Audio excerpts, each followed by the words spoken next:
ഷിരൂർ ദൗത്യം വീണ്ടും തുടങ്ങി. റഫ് ടെറൈൻ ക്രെയിൻ ഉപയോഗിച്ചുള്ള തിരച്ചിൽ തുടങ്ങി. അരുൺ പൂപ്പറമ്പ ഷിരൂരിൽ നൽകുന്നതിന്റെ ഏറ്റവും പുതിയ വിവരങ്ങളിൽ. അരുൺ, ഇപ്പോഴുള്ള തിരച്ചിൽ അത് ഏത് വിധത്തിലാണ്? ആരാണ് തിരച്ചിലിന് നേതൃത്വം നൽകുന്നത്? പ്രജിൻ, ശക്തമായ മഴയെ തുടർന്ന് അല്പസമയം ഷിരൂരിലെ ദൗത്യം നിർത്തിവെക്കേണ്ടി വന്നിരുന്നു. നാവികസേന അവരുടെ ഇന്നത്തെ തെരച്ചിൽ അവസാനിപ്പിച്ച് കാർവാറിലേക്ക് മടങ്ങി. ഇപ്പോൾ നിലവിൽ ഈശ്വർ മാൽപ്പയുടെ നേതൃത്വത്തിലുള്ള ദൗത്യമാണ് പുരോഗമിച്ചുകൊണ്ടിരിക്കുന്നത്. ഇപ്പോൾ നമ്മൾ തത്സമയ ദൃശ്യം കാണുന്നത് നിലവിൽ ഇപ്പോൾ ക്രെയിൻ ഉപയോഗിച്ച് ഈ പുഴയുടെ അടിത്തട്ടിലുണ്ടായിരുന്ന ആ മരം ഉയർത്തുന്ന തത്സമയ ദൃശ്യമാണ് ഇപ്പോൾ നമ്മൾ കണ്ടുകൊണ്ടിരിക്കുന്നത്. അതായത് ഈശ്വർ മാൽപ്പെ പുഴയുടെ ആഴങ്ങളിൽ ഇറങ്ങി ആ മരത്തിൽ ഈ ഇരുമ്പ് വടം, അതായത് നിലവിൽ ക്രെയിനിൽ ഘടിപ്പിച്ചിട്ടുള്ള ആ വടം ആ മരത്തിൽ ഹുക്ക് ചെയ്തതിന് ശേഷം നിലവിൽ ഇപ്പോൾ അത് വലിച്ചു കയറ്റുകയാണ്. പൂർണ്ണമായും അത് വലിച്ച് ഉയർത്തിയാൽ മാത്രമേ അത് പൂർണ്ണമായും മരമാണോ അല്ലെങ്കിൽ ഈ മരത്തിൻ്റെ അവശിഷ്ടങ്ങളാണോ എന്ന കാര്യം വ്യക്തമാവുകയുള്ളൂ. നമുക്ക് തത്സമയ ദൃശ്യം കാണാൻ കഴിയുന്നുണ്ട് എന്നാണ് ഞാൻ കരുതുന്നത്. അല്പസമയം മഴ പെയ്തതിനെ തുടർന്ന് ഈ ദൗത്യം നിർത്തിവെക്കേണ്ടി വന്നിരുന്നു. ഉച്ചയ്ക്ക് തന്നെ ഈ ക്രെയിനുകൾ, അതായത് വലിയ ക്രെയിനുകൾ ഇവിടെ എത്തിച്ചിരുന്നെങ്കിൽ പോലും ആ ദൗത്യം മുന്നോട്ട് കൊണ്ടുപോകാൻ ഈ പ്രതികൂലമായിട്ടുള്ള കാലാവസ്ഥയെ തുടർന്ന് സാധിച്ചില്ല. ഇപ്പോൾ വീണ്ടും മഴ മാറി നിന്ന ഘട്ടത്തിലാണ് ഈശ്വർ മാൽപ്പെ പുഴയിലേക്ക് ഇറങ്ങി നിലവിൽ ഇപ്പോൾ ഈ റോപ്പ് ഹുക്ക് ചെയ്തുകൊണ്ട് ഈ മരം മുകളിലേക്ക് ഉയർത്തുന്നത്. നേരത്തെ തന്നെ ഇന്നത്തെ ദൗത്യത്തിൽ ഇത്തരം ഒരു നീക്കമുണ്ടാകുമെന്ന് ഈശ്വർ മാൽപ്പെ ഉൾപ്പെടെ അറിയിച്ചിട്ടുണ്ടായിരുന്നു. അവർക്ക് ഈ പുഴയിൽ ഇറങ്ങിയുള്ള ഡൈവിന് ഏറ്റവും തടസ്സമായി നിൽക്കുന്ന ഒരു ഘടകം നിലവിൽ ഈ മണ്ണിടിച്ചിലിനെ തുടർന്ന് ഈ പുഴയിലേക്ക് പതിച്ചിട്ടുള്ള വലിയ ആൽമരമാണ്. അതോടൊപ്പം തന്നെ മണ്ണും കല്ലും എല്ലാം ഉണ്ട്.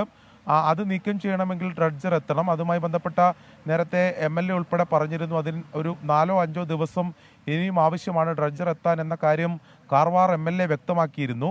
എന്നാൽ ഈ ക്രെയിനുകൾ ഉപയോഗിച്ചുകൊണ്ട് ഈ പുഴയുടെ അടിത്തട്ടിലുള്ള മരം ഉയർത്തി കരക്ക് കയറ്റാൻ സാധിക്കും. അതിനുള്ള നടപടിയാണ് ഇപ്പോൾ നടന്നുകൊണ്ടിരിക്കുന്നത്. നമുക്ക് ദൃശ്യങ്ങളിൽ കാണാം. ഈശ്വർ മാൽപ്പയുടെ സംഘമാണ് നിലവിൽ അതിന് നേതൃത്വം നൽകുന്നത്. ആ പുഴയുടെ അടിത്തട്ടിൽ അദ്ദേഹം ഡൈവ് ചെയ്തതിന് ശേഷം ആ വടം ഹുക്ക് ചെയ്ത് അത് മുകളിലേക്ക് ഉയർത്തുകയാണ്. അത് പൂർണ്ണമായും ആ മരത്തിൻ്റെ എല്ലാ ഭാഗങ്ങളും മുകളിലേക്ക് എത്തിച്ചിട്ടില്ല. ഒരു ഭാഗം മാത്രമാണ് നമുക്കിപ്പോൾ ദൃശ്യങ്ങളിൽ കാണാൻ സാധിക്കുന്നത്. പക്ഷേ ആ റോപ്പ് നമുക്ക് കാണാം. അത് കുറച്ചുകൂടി പുഴയുടെ ആഴങ്ങളിലേക്കുണ്ട്. അപ്പോൾ മറ്റെന്തെങ്കിലും അവിടെ ഹുക്ക് ചെയ്തിട്ടുണ്ടോ എന്ന കാര്യം അല്പസമയത്തിനകം തന്നെ നമുക്ക് ആ ദൃശ്യങ്ങൾ കൂടി പങ്കുവെക്കാൻ കഴിയും.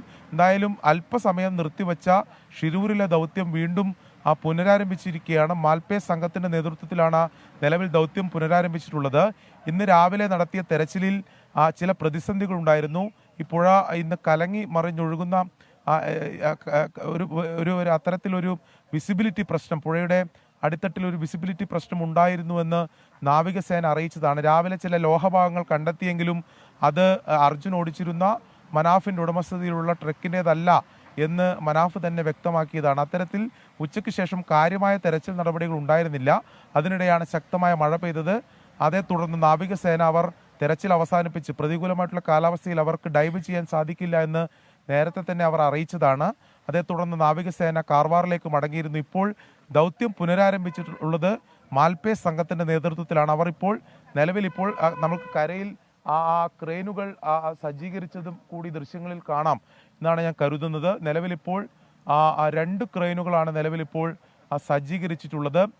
റഫ് ടെറൈൻ ക്രെയിൻ എന്നാണ് അതിൻ്റെ നിലവിൽ മഞ്ഞ ക്രെയിനിൻ്റെ പേര്. റഫ് ടെറൈൻ ക്രെയിൻ ആണത്. അതുപയോഗിച്ചുകൊണ്ട് ഈ റോപ്പ്, ഇരുമ്പ് വടം നിലവിൽ പുഴയുടെ അടിത്തട്ടിൽ ഈശ്വർ മാൽപ്പെ ഡൈവ് ചെയ്തുകൊണ്ട് ഹുക്ക് ചെയ്ത് ഈ മരം ഉൾപ്പെടെ മുകളിലേക്ക് ഉയർത്തുന്ന ദൗത്യമാണ് ഇപ്പോൾ പുരോഗമിക്കുന്നത്. പ്രജിൻ, അരുൺ, അവിടെ നിന്ന് നേരത്തെ ലഭിച്ച വിവരങ്ങൾ, അല്ലെങ്കിൽ നേരത്തെ ഉച്ചയ്ക്ക് ഈ ആദ്യഘട്ടത്തിലെ ഈ തെരച്ചിൽ നിർത്തിയ ശേഷം ഈ ദൗത്യ സംഘം മടങ്ങുമ്പോൾ മാധ്യമങ്ങളെ കണ്ടിരുന്നു. അപ്പോൾ അതിൽ പ്രധാനമായും പറഞ്ഞത് ചില ലോഹഭാഗങ്ങൾ കൂടി കണ്ടെത്തിയിട്ടുണ്ട് എന്നാണ്. പക്ഷേ അത് ട്രക്കിൻ്റെതാണോ അത് ലോറിയുടേതാണോ എന്നൊക്കെ അത് മനസ്സിലാവുന്നില്ല. അത് മനസ്സിലാക്കേണ്ടതുണ്ടെന്ന് പറയുന്നു. പക്ഷേ അതിന് വിലങ്ങുതടിയായത് ഈ പറയുന്നത് പോലെ, ഇപ്പോൾ അരുൺ പറഞ്ഞതുപോലെ, ഈ മരങ്ങൾ ഇങ്ങനെ അടിഞ്ഞുകൂടിയതും പിന്നെ ഒരുപാട് ചളിയും മണ്ണും ആ മേഖലയിൽ, ആ ഒരു ഏരിയയിൽ മാത്രമായി, ആ സ്പോട്ടിൽ മാത്രമായി ഉണ്ടെന്നുള്ളതാണ്. ഈ മഴയൊക്കെ ഇപ്പോൾ മാറി നിൽക്കുന്ന ഒരു സാഹചര്യമുണ്ട്. ദൃശ്യങ്ങൾ അത് കാണാം. പക്ഷേ ഇപ്പോഴും ഈ ഒഴുക്ക് അതുപോലെ തുടരുന്നതാണോ? ഇപ്പോൾ കാണുമ്പോൾ നമുക്ക് ദൃശ്യങ്ങളിൽ കാണുന്നത് ശാന്തമായുള്ള ഒരു പുഴയാണ്. അത് അങ്ങനെയല്ല എന്നാണോ? ഈ അടിയൊഴുക്ക് ശക്തമാണ് ഇപ്പോഴും എന്നാണോ? പ്രജിൻ കുറേ ദിവസങ്ങൾക്ക് ശേഷമാണ് ഷിരൂരിൽ ഇന്ന് ഉച്ചയ്ക്ക് ശേഷം ശക്തമായ മഴ പെയ്തത്. പക്ഷേ മഴ ഒരുപാട് സമയം നീണ്ടു നിന്നില്ല. അതുകൊണ്ട് തന്നെ നിലവിൽ ഇപ്പോൾ അടിയൊഴുക്ക്, പുഴയുടെ അടിയൊഴുക്ക് അങ്ങനെ ശക്തമായി എന്ന് നമുക്ക് പ്രത്യക്ഷത്തിൽ കരുതാൻ അത്തരത്തിൽ തോന്നുന്നില്ല. കാരണം നിലവിൽ ശാന്തമായി തന്നെയാണ് ഷിരൂർ പുഴ ഒഴുകുന്നത്. പക്ഷേ ഒരു കലങ്ങിയ സ്ഥിതി, അതായത് പുഴയുടെ ആകെ നിറം ഒന്ന് മാറിയ, ഒരു വെള്ളത്തിൻ്റെ നിറം മാറിയ ഒരു സ്ഥിതിയുണ്ട്. അപ്പോൾ നേരത്തെ തന്നെ നാവികസേന പറഞ്ഞത് പുഴയുടെ അടിത്തട്ടിൽ വിസിബിലിറ്റിയുടെ പ്രശ്നമുണ്ട്, അവർക്ക് നിലവിൽ കാഴ്ചാ പരിമിതി ഉണ്ട് എന്നവർ പറഞ്ഞിരുന്നു. ആ ദൗത്യത്തെ അത് ചില ഘട്ടങ്ങളിലൊക്കെ പ്രതിസന്ധിയായി ബാധിച്ചിരുന്നു എന്നും പറഞ്ഞിരുന്നു. ഇപ്പോൾ മഴ മാറി നിൽക്കുന്നുണ്ട്. അത് നിലവിൽ എന്തെങ്കിലും അടിയൊഴുക്കിൻ്റെ ഒരു പ്രതിസന്ധി ഉണ്ട് എന്ന് ദൗത്യ സംഘത്തിൻ്റെ ഭാഗമായിട്ടുള്ളവർ നിലവിൽ ഇപ്പോൾ എന്തായാലും അത്തരം വിവരം പങ്കുവച്ചിട്ടില്ല. നേരത്തെ ഈശ്വർ മാൽപ്പെ മാധ്യമങ്ങളെ കണ്ട ഘട്ടത്തിൽ പറഞ്ഞ പ്രധാനപ്പെട്ട ഒരു കാര്യം, ഈ മണ്ണും വലിയ കല്ലുകളും ഈ മരങ്ങളൊക്കെ നീക്കം ചെയ്യാതെ ഇനിയിപ്പോൾ നമ്മൾ ആ സ്പോട്ട് ചെയ്ത സ്ഥലത്ത്, അതായത് നാവികസേന സ്പോട്ട് ചെയ്ത സ്ഥലത്ത് തന്നെയാണ് ഇപ്പോഴും ആ മരങ്ങൾ നീക്കം ചെയ്യുന്നത്. ആ ദൗത്യം അവിടെ തന്നെയാണ് പുരോഗമിക്കുന്നത്. അവിടെ ഇപ്പോൾ എന്തെങ്കിലും ഒരു മെറ്റൽ ഘടകമോ അല്ലെങ്കിൽ ലോറിയുടെ എന്തെങ്കിലും ഒരു സാന്നിധ്യമോ അവർക്ക് കണ്ടെത്താൻ സാധിച്ചാൽ പോലും ആ മണ്ണ് നീക്കം ചെയ്യാതെ അത് പുറത്തേക്ക് എടുക്കാനോ, അല്ലെങ്കിൽ നേരത്തെ ഇപ്പോൾ പ്രജിൻ സൂചിപ്പിച്ചതുപോലെ അവർ പറഞ്ഞതുപോലെ ചില ലോഹ സാന്നിധ്യം, വലിയൊരു ലോഹ സാന്നിധ്യം അതിനടിയിൽ അവർക്ക് ദൃശ്യമായി എന്ന് ഈശ്വർ മാൽപ്പെ പറഞ്ഞിരുന്നു. അത് പുറത്തേക്ക് എടുക്കണമെങ്കിൽ എന്തായാലും ഈ മണ്ണ് നീക്കം ചെയ്യാതെ അത് സാധ്യമാവില്ല എന്ന കാര്യം വ്യക്തമാണ്. അതിനാണ് ഡ്രഡ്ജർ ഉൾപ്പെടെ എത്തിക്കുന്നതിന് വേണ്ടിയിട്ടുള്ള നീക്കം ജില്ലാ ഭരണകൂടം അതിൻ്റെ നടപടികൾ ആരംഭിച്ചത്. പക്ഷേ അല്പസമയം മുമ്പ് കാർവാർ MLA പറഞ്ഞത് അതിൻ്റെ നടപടി ഇനിയും വൈകാനുള്ള സാധ്യതയാണുള്ളത്. സാങ്കേതിക നടപടിക്രമങ്ങൾ ഇവിടെ പൂർത്തീകരിച്ച് ഒരു 4-5 ദിവസമെങ്കിലും അതെടുക്കും എന്നതാണ് കാർവാർ MLA പറഞ്ഞിട്ടുള്ളത്. അതുവരെ നിലവിലിപ്പോൾ ഒരു ഡീപ്പ് ഡൈവിങ്ങിന് പറ്റിയ സാധ്യത നിലവിലില്ല. അവർ ഇത്തരം സ്ഥലം കൃത്യമായി ലൊക്കേറ്റ് ചെയ്തിട്ടുണ്ടെങ്കിൽ പോലും, സ്പോട്ട് ചെയ്തിട്ടുണ്ടെങ്കിൽ പോലും നാവികസേനയ്ക്ക് ഒരു ഡീപ്പ് ഡൈവിംഗ് സാധ്യമാകാത്തതിൻ്റെ പ്രധാനപ്പെട്ട ഒരു പ്രതിസന്ധി ഈ മണ്ണും കല്ലും ഇത്തരത്തിൽ കൂനയായി നിൽക്കുന്നതാണ്.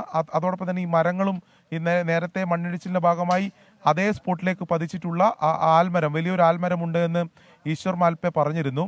അപ്പോൾ ആൽമരം നീക്കം ചെയ്യാനാണ് നിലവിൽ ഇപ്പോൾ നമുക്ക് ദൃശ്യങ്ങൾ കാണുന്നത് പോലെ വലിയ 2 ക്രെയിനുകൾ എത്തിച്ച് അതിപ്പോൾ നിലവിലിപ്പോൾ ഞാൻ സൂചിപ്പിച്ച പോലെ ഇരുമ്പ് വടം കെട്ടി അത് ഹുക്ക് ചെയ്തുകൊണ്ട് മുകളിലേക്ക് ഉയർത്തുന്ന അത്തരം ആ ദൗത്യമാണ് ഇപ്പോൾ നടന്നുകൊണ്ടിരിക്കുന്നത്. മരങ്ങൾ നീക്കം ചെയ്യാൻ നിലവിൽ ക്രെയിനുകൾ ഉപയോഗിച്ച് സാധിക്കും എന്ന് തന്നെയാണ് ദൗത്യ സംഘത്തിലുള്ളവർ പറയുന്നത്. പക്ഷേ മണ്ണും വലിയ കല്ലുകളും നിലവിലിപ്പോൾ നാവികസേന സ്പോട്ട് ചെയ്തിട്ടുള്ള 0.1, 0.2 ആ സറൗണ്ടർ, ഏകദേശം ഒരു 30 മീറ്റർ ചുറ്റളവിലെ ആ സ്ഥലത്ത് അത് നീക്കം ചെയ്യണമെങ്കിൽ ഡ്രഡ്ജർ അല്ലാതെ മറ്റ് എന്തെങ്കിലും ഒരു സംവിധാനത്തെ കൊണ്ട് സാധിക്കില്ല എന്ന് നിലവിൽ ആ കാര്യം വ്യക്തമാണ്. ഇതിൽ തുടക്കം തൊട്ടല്ലെങ്കിൽ ഈ തെരച്ചിൽ തുടങ്ങിയ അന്ന് തൊട്ട് നമ്മുടെ സംശയമാണ്. അതായത് അതിൽ എന്താണ്, ഏത് രീതിയിലാണ് കർണാടക സർക്കാർ ഇടപെടുന്നത് എന്ന കാര്യം കൂടി അറിയേണ്ടതുണ്ട്. ഞാൻ ഉദ്ദേശിച്ചത്, ഇതിനിപ്പോൾ ഈ നേതൃത്വം നൽകുന്നത് അവിടുത്തെ ജില്ലാ ഭരണകൂടമാണ്, ഒപ്പം കാർവാർ MLA പൂർണ്ണ സമയത്തും അവിടെ ഉണ്ട്.